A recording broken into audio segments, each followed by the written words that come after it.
जो सेंटेंस को जोड़ने के लिए हम उपयोग करते हैं, जैसे the box is very heavy, I can not lift, हम क्या करेंगे, इसको देखेंगे वेरी को, वेरी के स्थान पर क्या कर देंगे, सो लगा देंगे, ठीक है, यहाँ सो लगा। इधर मैं बना के बता दे रहा हूँ कैसे, देखो द बॉक्स इज वेरी की जगह क्या आ जाएगा, सो हैवी, और यहाँ पर जो फुल स्टॉप है, यहाँ पर फुल स्टॉप है, फुल स्टॉप आएगा वहाँ पर आम पर डेट आ जाएगा, तो ही कैन नॉट लिफ्ट। अब इसका मतलब ये पहले ये था, he box is very heavy, he can not lift,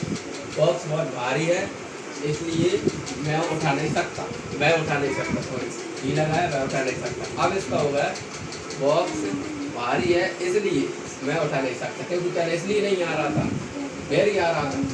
very के अब सो लगा दिया तो अब सेंटेंस समझाएगा कि बॉक्स बहुत भारी है इसलिए मैं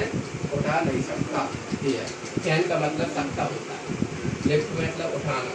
ठीक है, हैवी मतलब बहुत भारी। बिकॉज, बिकॉज का प्रयोग कारण बताने के लिए किया जाता है, जैसे बिकॉज का मतलब रहता है क्योंकि, अब अपन किसी कारण बताते हैं, आप लेट क्यों होगा तो कारण बताएंगे, I do not come school because I late, I am late, मैं स्कूल नहीं जाऊंगा क्योंकि, इसका बिकॉज लग गया, क्योंकि मैं लेट हो गया इसलिए मैं स्कूल नहीं जाऊंगा, कारण बताना पड़ता है बिकॉज के प्रयोग में। दूसरा आता है as soon as, as soon as का मतलब रहता है जैसे ही, क्या रहता है, जैसे ही, जैसे ही मैं घर पे गया वैसे ही आपको बता दूंगा, ऐसा आता है, जैसे ही कॉल आया मैं आपको बता दूंगा, ऐसा बात करते हैं। जब कोई सेंटेंस में कोई बात तुरंत की जाती है तब वहाँ एज सुन एज का प्रयोग करते हैं, ठीक है, एज सुन एज का प्रयोग करते हैं, as soon as I have come you घर, मतलब मैं चाहता हूँ, जैसे ही मैं चाहता हूँ आप मिलो।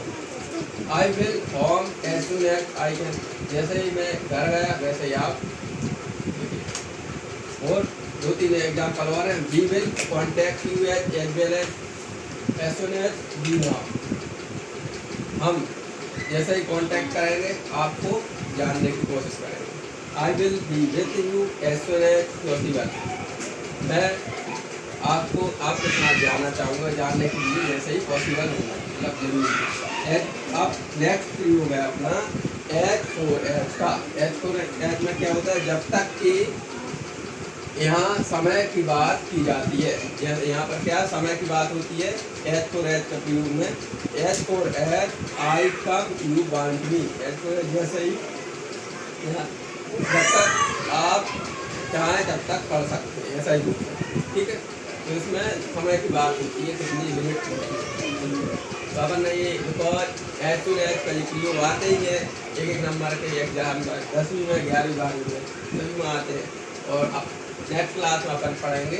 इफ और अनलेस का यूज, एल्स अनलेस का प्रयोग पढ़ेंगे, ठीक है, इसके स्थान पर अनलेस का, इफ नॉट आता है उसको अनलेस का मतलब नहीं होता है, और कल बताऊंगा, ठीक है।